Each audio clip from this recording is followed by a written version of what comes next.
Boa noite, sejam todos muito bem-vindos a mais um estudo pela Fraternidade Mundo Luz das obras de André Luiz. Nós estamos no livro Nosso Lar, no capítulo 3, intitulado A Oração Coletiva. Para iniciarmos o estudo essa noite, a gente pede a nossa querida amiga Laurita para fazer, então, a prece inicial. Fique à vontade. Então, vamos sempre agradecer, né, pelo momento, por estarmos aproveitando dessa tecnologia, né? Estamos longe no espaço físico, mas estamos perto, né, pelos sentimentos, nos unindo cada vez mais essa doutrina do Cristo. E agradecendo sempre a Kardec, ao nosso querido Chico e André Luiz, por ter nos logrado essa obra maravilhosa, né, que é o Nosso Lar, que nos propomos a estar estudando. Então, que o Cristo Jesus se faça presente em cada momento em nosso lar, na nossa vida, e que nós também possamos, através das nossas obras, dos nossos pensamentos, estarmos ligados a eles. Que os Espíritos, nossos irmãos, nos intuam para o nosso estudo de hoje. Que seja feita, Senhor, a sua vontade antes das nossas, dando-nos força para prosseguirmos no mundo de provas e dispensa. Que Jesus nos abençoe hoje e todos sempre. Assim seja. Que assim seja. Sejam todos muito bem-vindos. Márcia, Marcinho, que chegou depois, Dona Rosana, gratidão pela presença. Obrigado. Sejam bem-vindos, tá? Hoje, para a gente dar continuidade, antes, a Laurita ficou de falar para nós, entre 10 e 15 minutinhos, a respeito da visão, né, no plano espiritual. E aí a gente vai trabalhar um pouco, não só da visão, mas também dessa parte da tecnologia. Fique à vontade, Laurita, a palavra é sua. Então, boa noite para os que entraram antes. Gente, eu peço, né, licença a vocês para estar falando um pouco e também a ajuda. É a primeira vez que eu estou falando, né, Viviane, no estudo de quarta-feira. Então, eu olhei no livro, né, estou vendo o Livro dos Espíritos, na questão 245.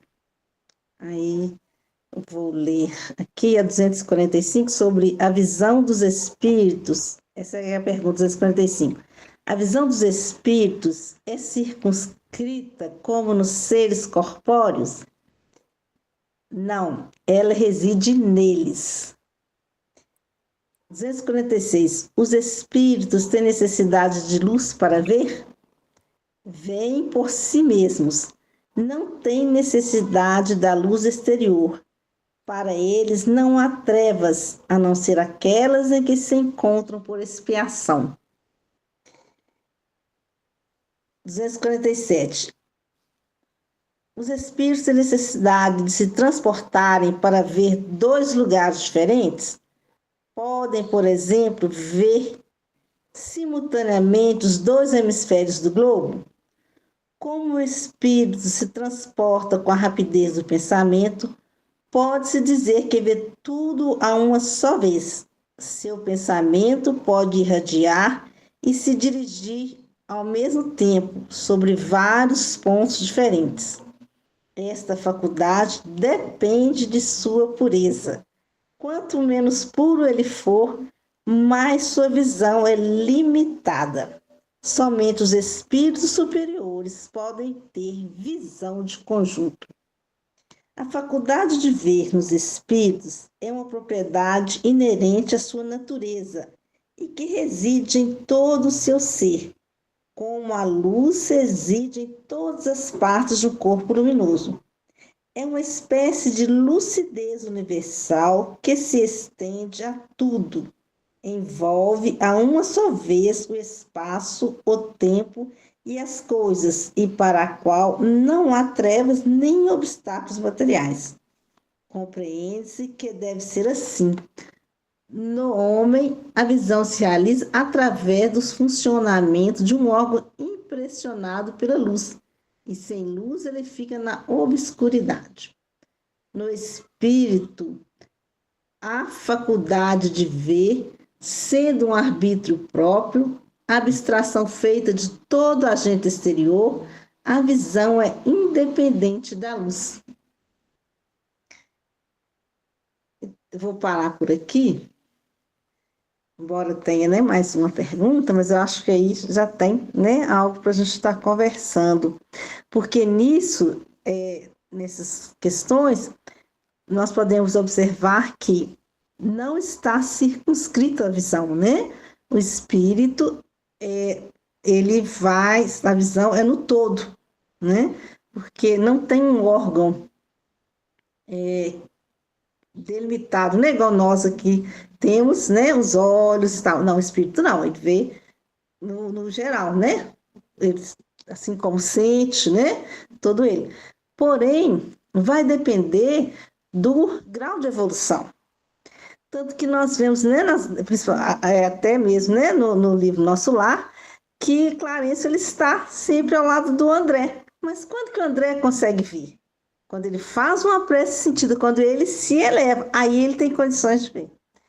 Então, nas obras do André, né, nós sempre vamos estar vendo essa parte assim, inclusive quando André Luiz faz a primeira excursão na Terra, que vai explicar no livro Os Mensageiros, aí o mentor dele vai explicar para ele essa questão. O Aniceto explica para ele essa questão também, né? Porque ele fala assim, ó, eu nunca tinha visto isso que tal. Aí ele fala assim, não, mas é porque por causa do seu, né, do seu desenvolvimento e tal. Então, assim, os espíritos, aqui também, depois eu vou dar uma lida na Gênesis, vai falar isso, né, que os espíritos superiores, né, os espíritos mais elevados, eles têm condições de ver mais coisas, né? E também no livro dos Espíritos, perguntas, aqui vai falar antes de perguntas, quando um espírito pode ver a Deus, né? 244, os espíritos veem a Deus, só os espíritos superiores o veem e o compreendem. Os espíritos inferiores o sentem e o adivinham, porque ainda não tem condições. Então, quer dizer que um dia nós vamos estar nessa condição, né? Na nossa caminhada evolutiva. E o Clarencio, aqui nos livros Os Mensageiros, tem uma parte que eu também achei muito interessante, saindo do livro dos Espíritos, que quando eles chamam nos Mensageiros, é o capítulo 15, a viagem, né? Quando André vem à crosta, e então, antes de chegar, eles passam no posto de socorro, então, antes de chegar no posto de socorro, eles vão descendo, e aí André avista, assim, a topografia era um conjunto de paisagens misteriosas, lembrando filmes fantásticos de cinematografia terrestre, picos altíssimos, desafiando a vastidão. Descíamos sempre como viajores, ladeando escuros precipícios. Esquisita vegetação subia do solo. Aves de horripilante aspecto surgiam. Aí André pergunta, que dizer de tudo isto? Ele vai perguntar aqui para Aniceto. Ignorava que houvesse tais regiões entre a crosta e nossa cidade espiritual. Aniceto, sempre amável, sorriu docemente e respondeu: todo este mundo que vemos é continuação de nossa terra. Os olhos humanos veem apenas algumas expressões do vale em que se exercitam para a verdadeira visão espiritual. Como nós outros que, observando agora alguma coisa, não estamos igualmente vendo tudo. Quer dizer, mesmo, né, o próprio Aniceto, né, e falando para o André, né, que eles descendo, vendo, né, porque do alto eles vão, quanto mais chegando próximo à crosta terrestre, por causa dos fluidos, né? E das emanações dos nossos pensamentos, é denso. Então, forma uma paisagem muito difícil. E André fica assim, ó, nunca tinha visto. Aí o Aniceto vai explicar para ele que nós humanos, né, não temos condições. E os espíritos, ele está tendo condições de ver, mas também muitas coisas eles não vão ver, né? Porque ainda não é dado a eles. E também não é necessário, o Aniceto vai explicar aqui também que não é, ele vai falar o seguinte: somente ao homem de sentidos espirituais desenvolvidos é possível revelar alguns pormenores das paisagens sob nossos olhos. Aí ele fala o seguinte: estamos atravessando essa zona, não é isso não. Tem o que interessante, que no final ele fala assim, ó, é da lei que não devemos ver senão o que possamos observar com proveito. Então, só aquilo que é, né, que tem proveito, porque eles estão descendo para uma viagem de esclarecimento, né? Assim como nós estamos na Terra também, né, que a Terra é uma escola e é um hospital. Então, tudo aquilo que nós vemos, né, tudo aquilo que nos é revelado, né, até com a nossa visão de espírito encarnado, é o que é o necessário para nós, né? E também por isso que lá na Gênesis também fala sobre a questão, né? Aí por que que os cegos, às vezes, eles têm percepções, eles conseguem sentir, eles não têm a visão da carne, né? A visão ali do corpo, mas tem a da alma. Por isso que às vezes eles conseguem, né? Perceber outra coisa, porque tem ali aquela sensação e tem a visão espiritual. Então ela é mais alargada, né? Mais ampla, desculpa a expressão, mais ampla, né? Então, essa é interessante ver, né, que todos nós, né, podemos um dia, né, ter esta visão aclarada, mas depende sempre do nosso esforço, né, como encarnados e depois, né, na questão do desencarne, quando nós estivermos desencarnados, da nossa bagagem, né, de espíritos imortais que somos. Porque nos é dado pelo Pai, né, a todos, né, essa coisa, porém, depende de cada um de nós, né, porque até no Mensageiros mesmo, Aniceto vai falar que o Pai não está baldo, né, de misericórdia. Achei interessante essa frase. O Pai não é baldo de misericórdia. Então, porque, e também do bem, né, para todos nós, que todos nós recebemos, né? Só que cada um absorve de acordo com a sua necessidade, de acordo com o seu entendimento. Então, a nossa visão, os nossos sentidos, né, em geral, são assim. Eu estou olhando aqui, ainda tem um tempinho, eu queria só ler mais um pouquinho aqui sobre na Gênese. Eu vou ver aqui que eu marquei, só que eu marco, depois eu esqueci onde eu marquei aqui. Também, mas é sempre falando sobre essa amplidão, né? A amplitude da visão e tal. Você sabe qual é o capítulo, qual a questão? Acho que não sei. Acho que não. Eu acredito que eu marquei aqui agora e devo ter. Vai falar sobre. Ah, gente, me desculpe. Eu abri aqui e fechei. Esqueci. Me perdoe. Tudo bem. Mas vai ficar justamente nisso, sabe? Falando, que fala. Aqui, ó, o estudo das propriedades dos espíritos. Vai ser na propriedade dos espíritos. Não vai ter, não. Viveu realmente. Anotei aqui, mas já me perdi, desculpa. Não, tudo bem. Olha, você quer falar mais alguma coisa para finalizar? Mas o que eu acho. Aqui, ó, achei. Desculpa, gente. Vai ser a Gênese, né? No item 27. a vista espiritual e necessariamente incompleta e imperfeita nos espíritos encarnados e, por conseguinte, sujeita a aberrações. Mas tem uma outra aqui que eu separei mesmo, é a 24. Se a vista espiritual não se efetua pelos olhos do corpo, é porque a percepção das coisas não se realiza pela ação da luz comum. Com efeito, a luz material é feita para o mundo material. Para o mundo espiritual, existe uma luz especial, cuja natureza nos é desconhecida, mas que, sem dúvida, é uma das propriedades do fluido etéreo afetado pelas percepções visuais da alma. Entretanto, a vista espiritual não tem a mesma extensão nem a mesma penetração em todos os espíritos. Unicamente os espíritos puros a possuem todo o seu poder.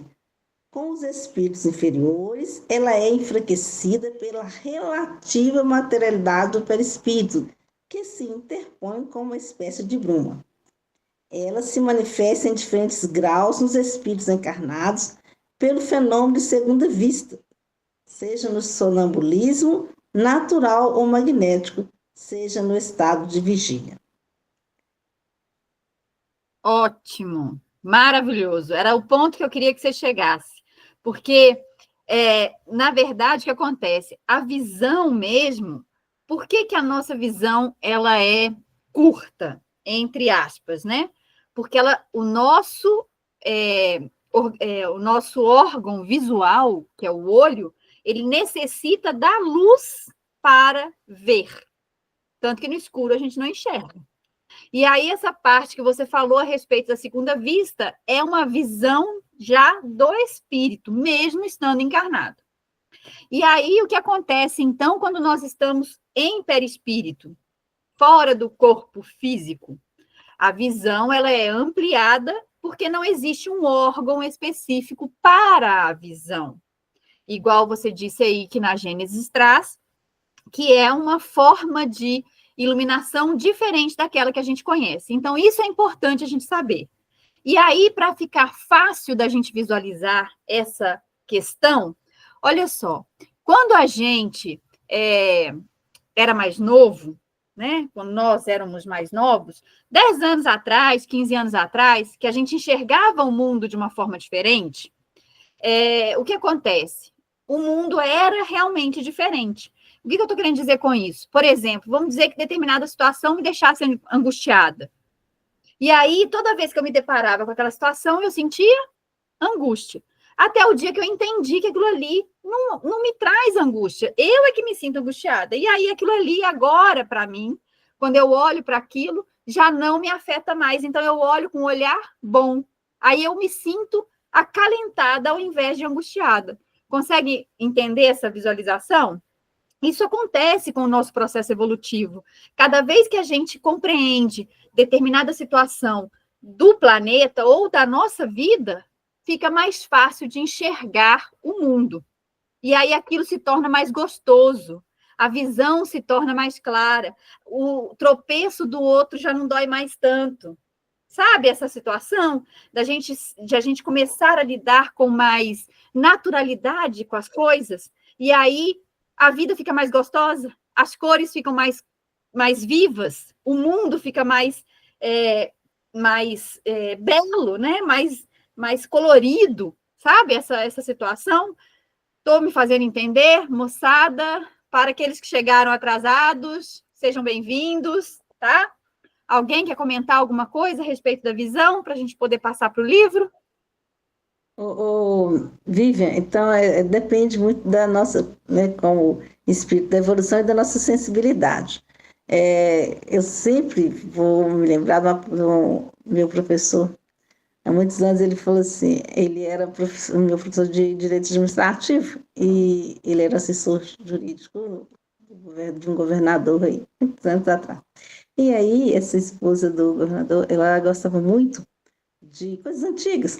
Aí ele ria e falou assim, olha só a senhora, ela está com o baú lá, ela falou assim, vem cá para você ver que lindo, eu vejo isso aqui na sala de fulano de tal, falando, né, ela citou lá, e tal, que maravilha, o que isso já não passou, quantas festas, quantas pessoas, aí ele olha, aí depois ele encontrou na sala, ele, aham, eu só via ali um baú velho.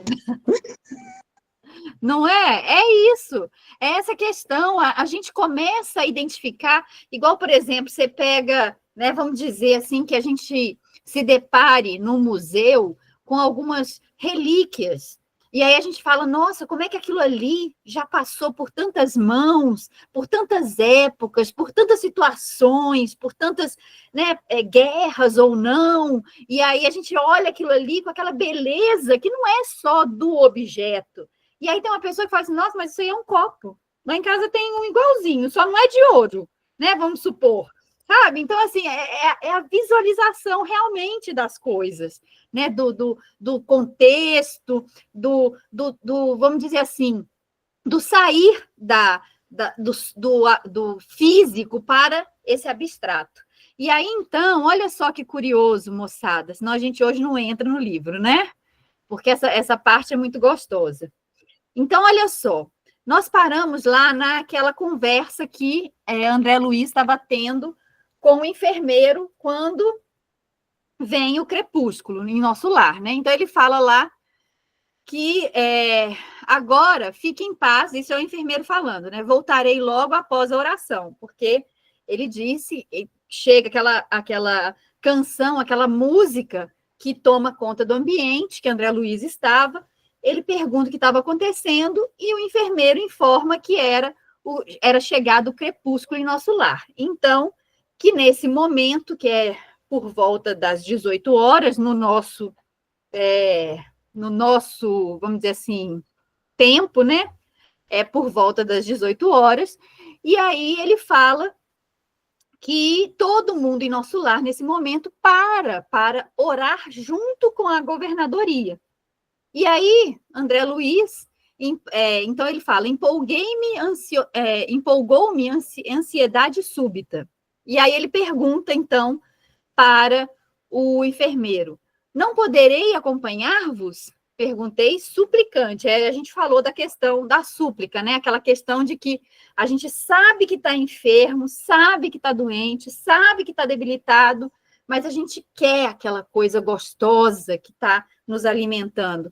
E aí o enfermeiro fala para ele: estais muito fraco, esclareceu Gentil. Todavia, caso sinta-se disposto, e aí a gente também trabalhou essa situação, lembrando que tudo que nos acontece é nos oportunizado. Se a gente estiver disposto para fazer, para crescer, para entender, né, para modificar a situação, eles sempre vão estar ali para nos dar a mão. E aí, olha só que curioso, então, começa a narrativa desse parágrafo, que é enorme, viu, gente? É um parágrafo gigante. Eu nem sei se a gente vai conseguir passar dele, mas enfim. Aí ele fala: aquela melodia renovava-me as energias profundas. Então, olha só, vamos entender uma coisa.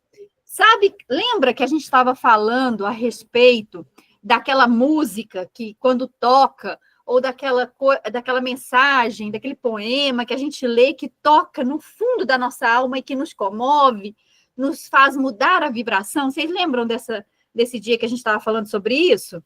Então, ele está dizendo exatamente isso, que aquela música que agora dominava o campo inteiro de nosso lar, né, a cidade toda, a colônia inteira, estava renovando as energias profundas dele. É aquela sensação de sabe quando a gente está sem força, mas a gente vê, por exemplo, o filho da gente necessitado de alguma coisa e a gente arruma força lá do fundo para fazer algo para ajudar? É nesse sentido, né? Papai do céu faz isso com a gente o tempo inteiro.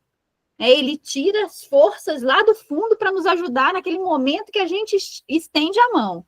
E aí ele fala: levantei-me, vencendo dificuldades, e agarrei-me ao braço fraterno que se me estendia. Então, olha só que curioso isso, porque a proposta do enfermeiro foi essa. Ó, a gente sabe, se você não quiser ir, não tem problema, porque a gente entende que você está enfermo. Mas se você estiver disposto, e aí ele fala, levantei-me vencendo dificuldades, porque a gente precisa vencer essas dificuldades, a gente precisa fazer o movimento, porque na hora que a gente faz o movimento, o braço fraternal vai sempre estar estendido. E ele continua, seguindo vacilante, cheguei a enorme salão, onde numerosa assembleia meditava em silêncio, profundamente recolhida. Aí eu pergunto para vocês, né? Vou até dar uma paradinha aqui. Quem tem o hábito de, quando está se conectando com o Pai, fazendo uma oração, entra nesse estado real de meditação, de conexão? Se a gente não está fazendo isso, precisamos começar a fazer. Diga, Silvia, seja bem-vinda. Boa noite, pessoal. Desculpa o atraso. Isso aí, Vivi, isso é muito importante, porque a gente estudando as energias, a gente vê como que as nossas energias se modificam de um segundo para o outro. Não precisa mais de que segundos. Tem momentos no dia que nós estamos com as nossas energias mais ou menos equilibradas, acontece alguma coisa, você vê que o seu organismo mostra que você mudou, dá sinais, né? Então, eu sempre falo, sabe? Essa frase que Jesus falou, entra para o seu quarto íntimo, fecha a sua porta para falar com Deus. Então, isso aí tem muita gente que confunde, acha que para se fazer uma prece, para se elevar, precisa de um local pré-definido. Muito pelo contrário, todas as vezes que você sentir necessidade de se encontrar em prece, em sintonia com algo, seu mentor espiritual ou alguma entidade que você tenha afinidade, em qualquer lugar, em qualquer tempo, é só você se elevar. Se não der para fechar os olhinhos, não precisa, porque sai do coração, é do nosso pensamento. Então, vamos desmificar isto. Jesus, quando falou aquela frase, ele estava dizendo que o nosso quarto é o nosso coração, o nosso sentimento, é aquilo que nós temos que treinar muito para aprendermos. Sabe que... diga. Sim, pode completar. O que você me lembrou agora foi de uma passagem bíblica muito bonita, que é quando Jesus se encontra com a mulher samaritana. Sim. E aí a mulher samaritana vira e fala assim para ele: Senhor, os judeus ensinam que a gente deve orar sempre. Nós acreditamos que devemos orar no monte. Também. O Senhor, pois, o que diz? E aí ele fala para ela que chegará o dia em que nem o templo, nem no monte, mas sim dentro. Olha isso. Maravilhoso isso, né? Olha que ensinamento. É justamente o que você está falando. Exatamente. Isso. Colocar-se à disposição da espiritualidade. Se entregar mesmo, fazer essa entrega, em qualquer tempo, em qualquer lugar, em qualquer necessidade. Eu, graças a Deus, já treinei muito, eu consigo. Mas até dentro das casas religiosas você vê que isso muito pouco acontece, infelizmente. Boa noite, obrigada, viu, gente? Muito bom, Silvia, obrigada pela participação. Mais alguém quer se manifestar? Consegue? Medita? Não faz? Marcinho, seja bem-vindo, fale conosco. Oi, gente, boa noite. Achei o assunto super interessante, né? E gostaria só de dizer também dessa importância da gente ter esse recolhimento né, no gesto da prece, na hora da prece. Eu vou dizer meditação, né, que eu ainda não faço meditação, mas penso em algum dia começar a fazer, aprender e tudo, né? Mas esse recolhimento é muito importante, muitas vezes você vai buscar a prece, muitos pensamentos te atravessam a mente, te atrapalham, te tiram a sua concentração, né? Então, é muito importante a gente ter esse cantinho, né? Essa sintonia bem clara e bem límpida com os nossos mentores, com Deus, com Jesus, né? E buscar ter o hábito de ter mais concentração, não deixar o pensamento vaguear tanto, né? Para justamente alcançar o fim que a gente almeja, né? Quer ser claro, quer ser, né? Assim, se expressar de uma forma clara, não de linguagem rebuscada, nada disso, mas se Sim. fazer entender, né? E essa súplica realmente possa ser acolhida como realmente o é, mas com mais facilidade pela espiritualidade. Assim que eu penso. Pois é, olha só, essa questão desse automatismo que muitas das vezes as preces geram, né? Tem um caso curioso de um amigo que conta que ele era jovem, né? Tinha acabado de sair, acho que era o Fusquinha da Volks, não lembro qual era o carro da Volks que tinha saído, e aí ele naquela empolgação e tudo mais, e aí ele chega em casa e para jantar, a família toda reunida, e aí pedem para ele fazer oração, e aí ele começa: Ave Maria, cheia de graça, o Senhor vai de Volks. Aí acabou, né? Todo mundo é aquela coisa do automatismo, você está tão ligado em outra coisa que nem a prece você consegue fazer. Olha que curioso isso, né? E isso acontece várias vezes, o automatismo, e aí a gente está pensando, né, no serviço, o que tem que fazer, e está ali somente repetindo, como é que fala? Não é nem repetindo, é reproduzindo aquelas palavras sem sentido. Então, quando a gente faz realmente a prece sentida, essa prece meditada, essa prece de recolhimento, que ali ele está falando, né? Numerosa assembleia meditava em silêncio, profundamente recolhida. É o que a gente precisa fazer, esse nosso recolhimento.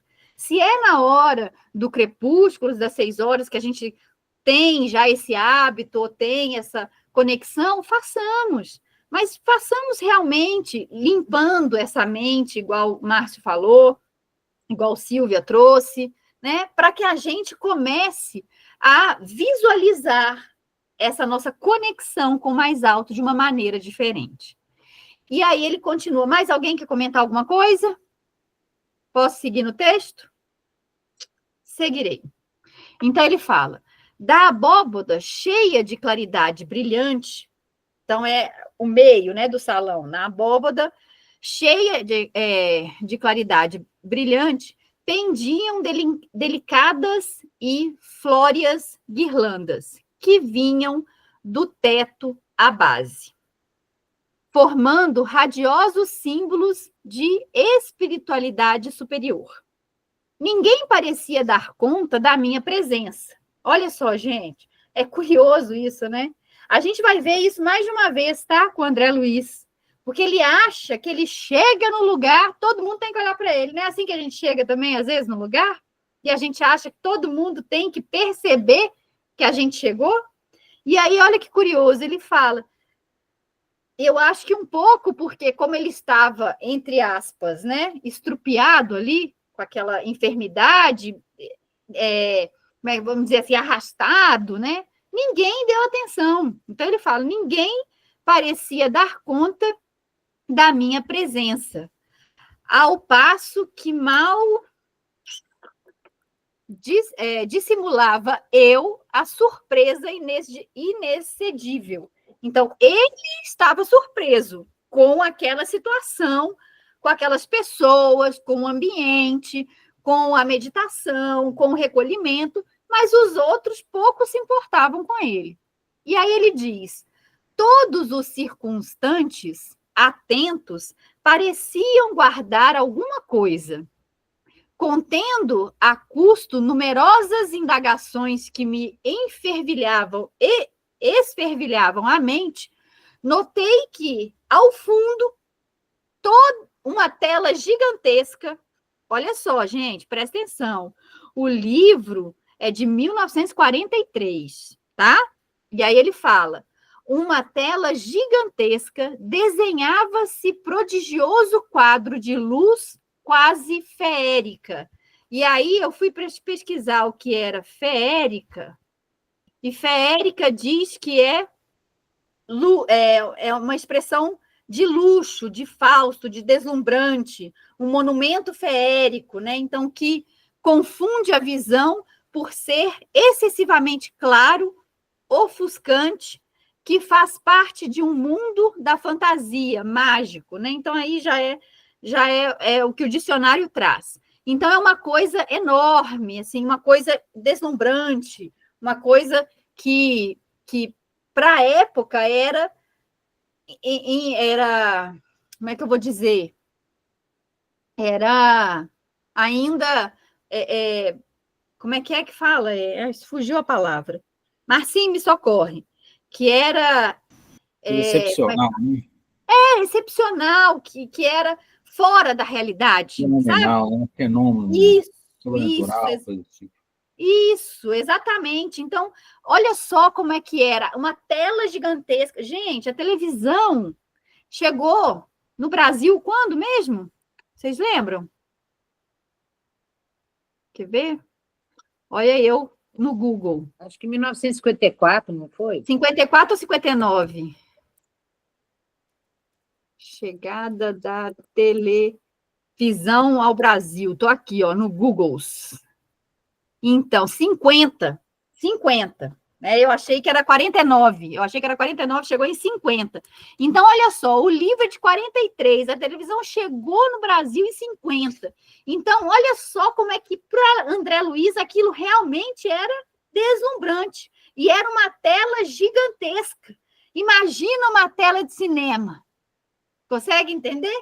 Isso para nós hoje, uma tela de cinema, né?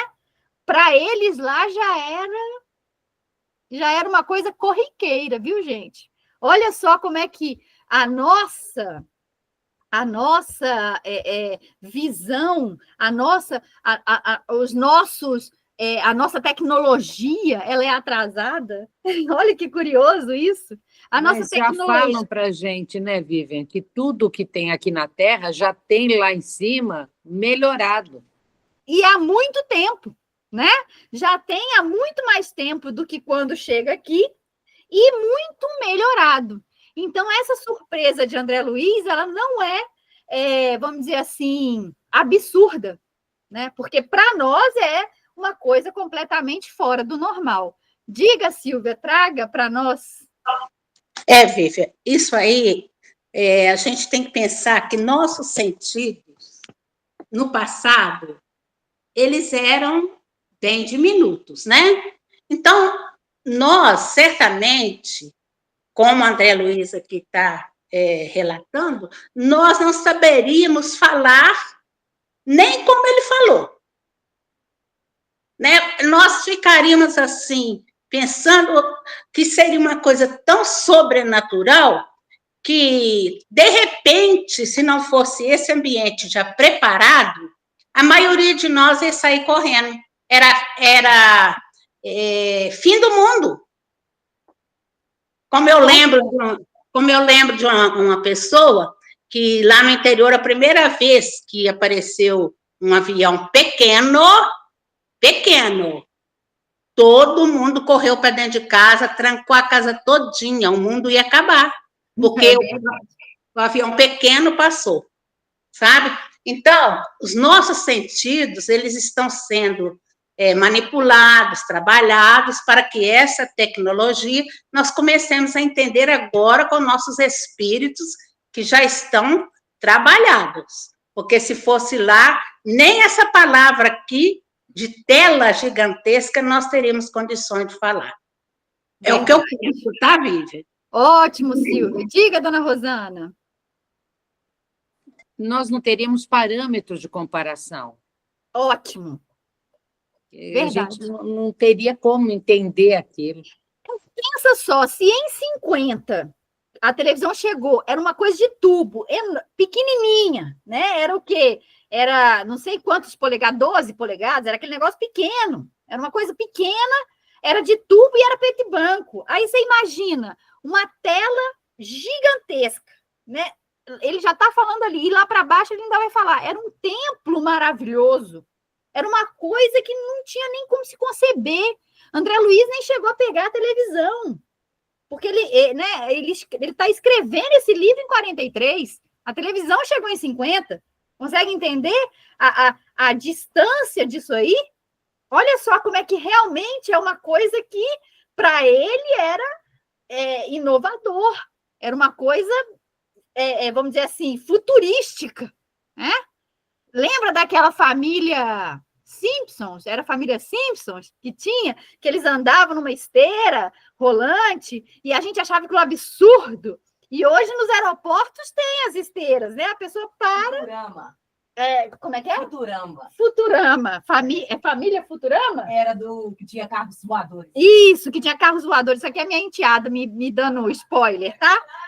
Então, esse Futurama aí era assim. E aí aquelas naves, né, que se acoplavam, gente, as naves se acoplam hoje, só que no espaço. Mas era uma coisa que era muito surreal para nós e que hoje está muito mais real, muito mais próximo da nossa realidade do que antigamente, né? E aí ele continua dizendo assim, quer dizer mais alguma coisa, dona Rosana? É eu que falo demais, né, gente? Desculpa aí, porque eu viajo na maionese. E aí ele continua lá, observando o processo adiantado de televisão. Olha só, tá vendo? Olha que curioso, porque ele tinha, como é que fala? Notícias da televisão, mas ele ainda não sabia o que era. Porque, querendo ou não, ainda tinham aquelas telas de cinema que eles iam para lá, até para receber notícias de outros lugares e tudo mais, mas a televisão mesmo ele ainda não tinha, né? E aí ele fala, observando o processo adiantado de televisão, surgiu o cenário de templo maravilhoso. Sentado em lugar de destaque, um ancião, coroado de luz, fixava o alto, em atitude de prece, envergando alva túnica de irradiações resplandecentes. Aí agora nós vamos falar um pouquinho da prece lá no Livro dos Espíritos, mas antes disso, deixa eu só terminar o parágrafo, senão a gente não termina. Em plano inferior, então estava lá esse senhor de alva túnica, né, no alto. E aí ele fala que num plano um pouco inferior, abaixo, inferior, gente, não é plano inferior, não é plano inferior de planos inferiores, não, tá? É só um plano abaixo, né? Um pouco abaixo, então, 72 figuras pareciam acompanhá-lo em respeitoso silêncio. Altamente surpreendido, reparei Clarencio participando da assembleia entre os que cercavam o velhinho refulgente. Aí lembra que ele deixa André Luiz no hospital e fala assim, agora tenho outros afazeres, amanhã volto para ver o nosso irmão.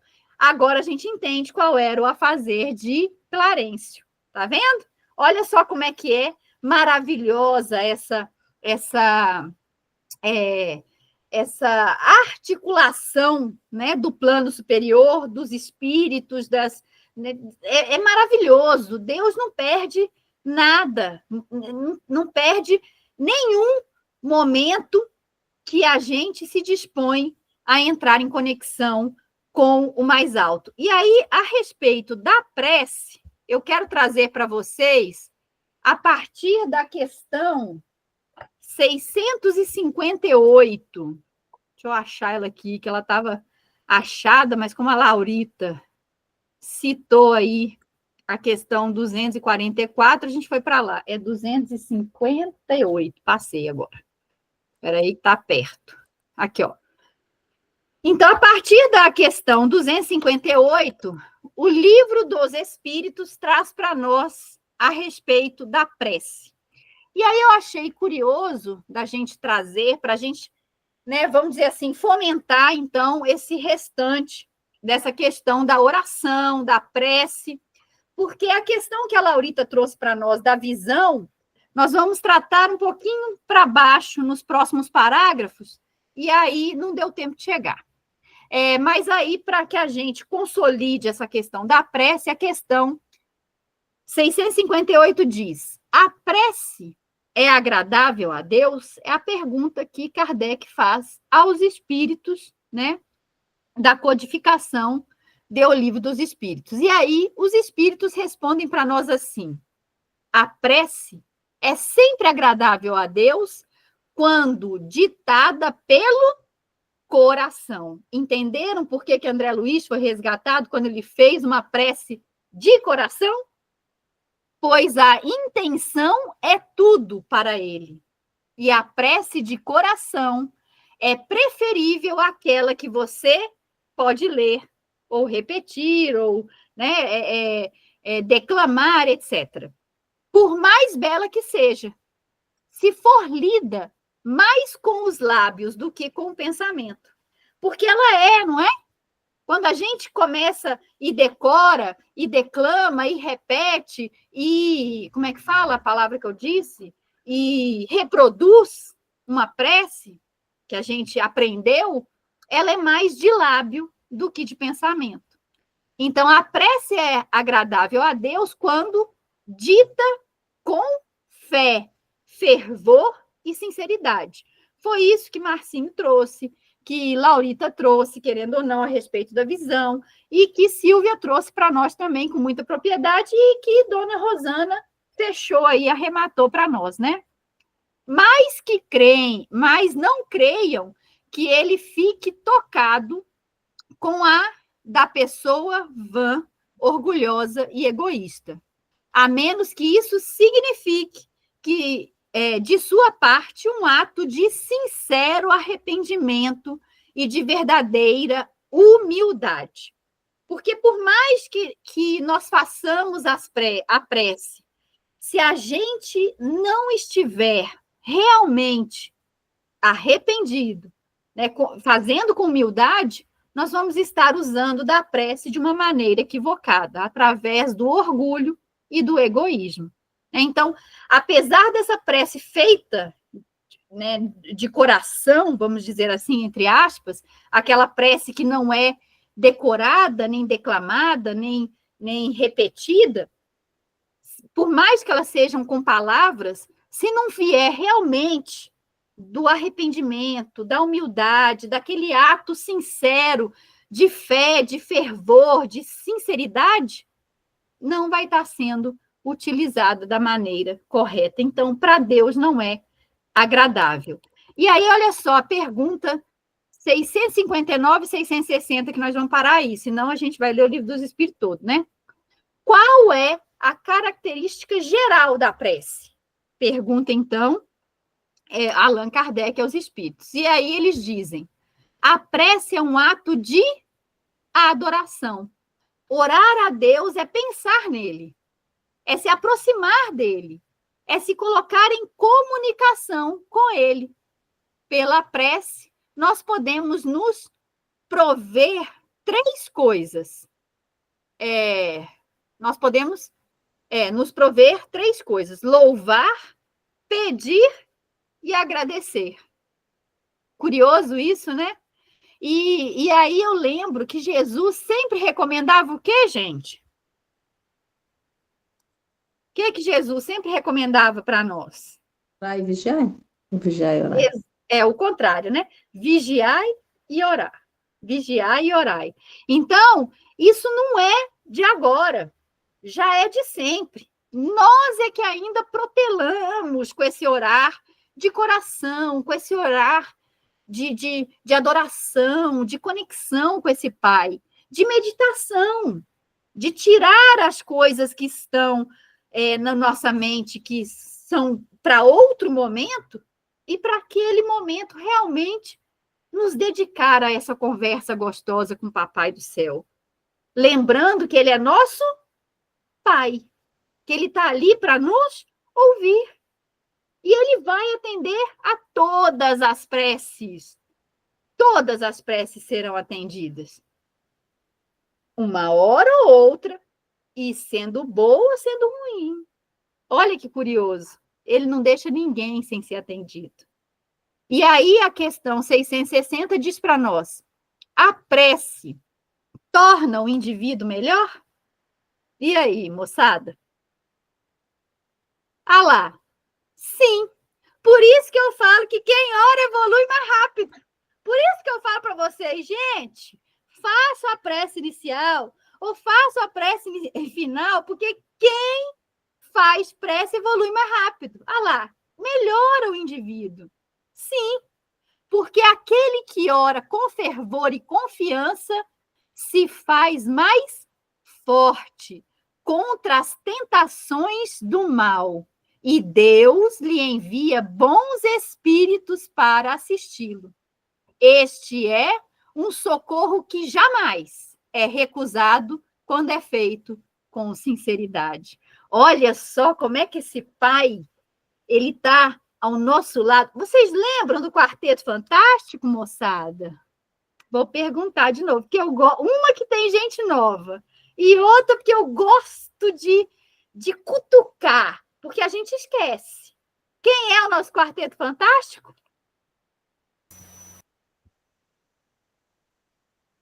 Ninguém lembra, gente? É Deus, Jesus, Isso. os nossos mentores, nossos guias espirituais e nós. Exatamente, Marcinho. E a gente, quando vai sair de casa, a gente lembra que está saindo conosco, do nosso lado, sentado na cadeira, na moto, no ônibus, em qualquer lugar, Deus, Jesus, nosso anjo da guarda, e nós? Não, né?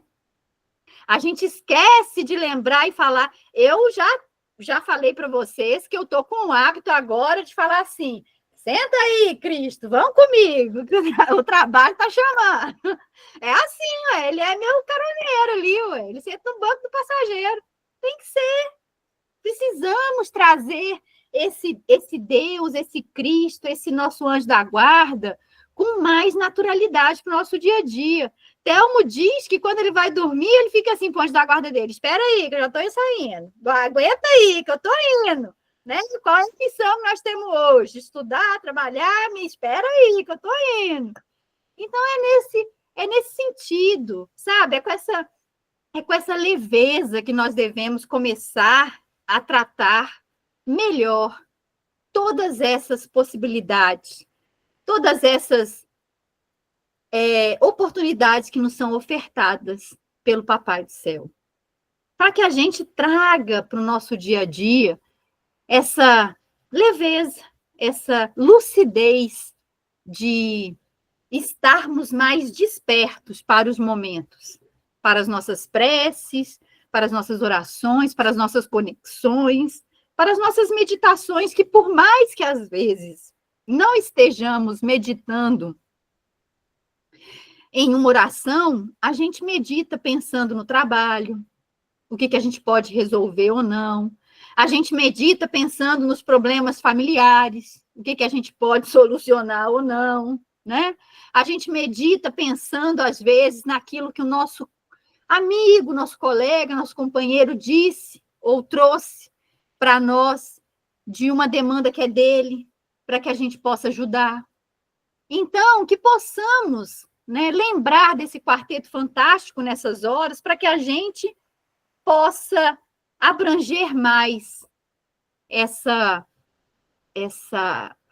como é que fala? Nos apossar mais dessa herança que Papai do Céu nos dá o tempo todo e utilizá-la de uma maneira melhorada. Falei para chuchu hoje, hein? Vocês deixam? Vocês não me cortam? Vocês deixam eu falar? Eu falo. Vamos lá, meninos e meninas, mais algum comentário? Vamos parar por aí hoje. Vamos ver o que vamos fazer para semana que vem. Mais alguém? Sim, não, talvez? Moçada, vocês estão muito calados. Eita, mãozinha da Silvia. Fala aí, Silvia. Ô, Vivian, eu estou ficando maravilhada com esse estudo, porque eu já li algumas vezes o livro Nosso Lar. Porém, assim, entre corações amigos, fraternos, e tendo este entendimento, para mim está sendo uma coisa assim de grande proveito. E o dia, né, que eu não puder participar, vocês vão me desculpar, porque eu vou ficar muito triste, porque eu gosto muito desse momento, gosto de todos que estão participando, acho mesmo que eu tenho outros estudos, é claro que eu poderia estar, mas eu me identifiquei com este. Estou, assim, com muita gratidão, realmente, por esse momento tão fraterno que nós estamos aqui. Gratidão, viu, Vivi? É muito bom estar com vocês. Que bom, Silvia, saber disso. Que bom saber que está tendo um novo olhar, né? Que é um despertar diferente, é a intenção do nosso estudo, para que a gente vá devagarinho, mas vá sempre tirando aquilo, o máximo que a gente puder, o máximo que a gente consegue, colocando também novas ideias na cabecinha de cada um, para que a gente desperte para as coisas e tenha um pouco mais de lucidez. É muito bom esse feedback, Silvia, gratidão. Então, para antes de finalizar, o tema para a semana que vem, então, é sobre a música no plano espiritual, né? O que ela causa, o que ela traz, porque vão ter vários momentos, inclusive no Nosso Lar, inclusive no Mensageiros, em que a música é utilizada como prece ou como socialização, e aí eu gostaria que alguém se pronunciasse, levantando a mãozinha para estudar e falar 15 minutinhos para nós sobre a música no plano espiritual. Quem se habilita? Senão eu vou ter que indicar, né? E aí a minha indicação nem sempre as pessoas gostam. Ninguém vai se habilitar? Então, já que nós estamos voltando, Silvia já falou, Marcinho, Laurita, és tu, matrona Mia. Eu já estava preparada psicologicamente. Porque as outras pessoas estão voltando, estão começando, estão entendendo, sabe? Assim, estão se apropriando, se identificando, para a gente não assustar as pessoas de pronto, assim, para elas debandarem do curso, entendeu? Assim, desse nosso estudo gostoso. Serás tu, matrona Rosana. Falar nisso com o seu Luiz. Não vi ele hoje. Hoje nós fomos parar no hospital com ele. Ele está com uma inflamação na coxa, não sabe se é uma tendinite, não sei das quantas, uma bursite, não sei das quantas, e está na base de remédio. Nossa, matrona. Papai do céu, as nossas orações hoje serão em intenção ao nosso querido patrono, né? É a matrona e o patrono. Então, 6 horas da manhã nós estávamos para o hospital hoje, mas graças a Deus, pelo menos já está medicado. Leve para ele meus sinceros, né, pedidos de melhora, meus melhores sentimentos. Amém. E as minhas vibrações, tá bom? Amém. Que nós estamos juntos, sempre. Obrigada. Precisando, estamos aqui. Obrigada. Então, agora, moçada, quem é que se habilita a fazer a prece final? Olha, gente, calma, sem todo mundo levantar a mão de uma vez, por favor, tá? A gente aprendeu hoje que quem faz prece evolui mais rápido. Você vira, está escrito no livro dos Espíritos. Então, por favor, quem se habilita? Ninguém, gente. Se ninguém se habilita, eu agradeço. Ah, bom, Marcinho, Marcinho, Glória. Evolui mais rápido aí para nós, Marcinho. Prece final. Pois é. Vamos então, gente, levar o nosso pensamento a Deus, ao Pai, ao nosso Criador, em agradecimento pela continuidade dessa jornada encarnatória.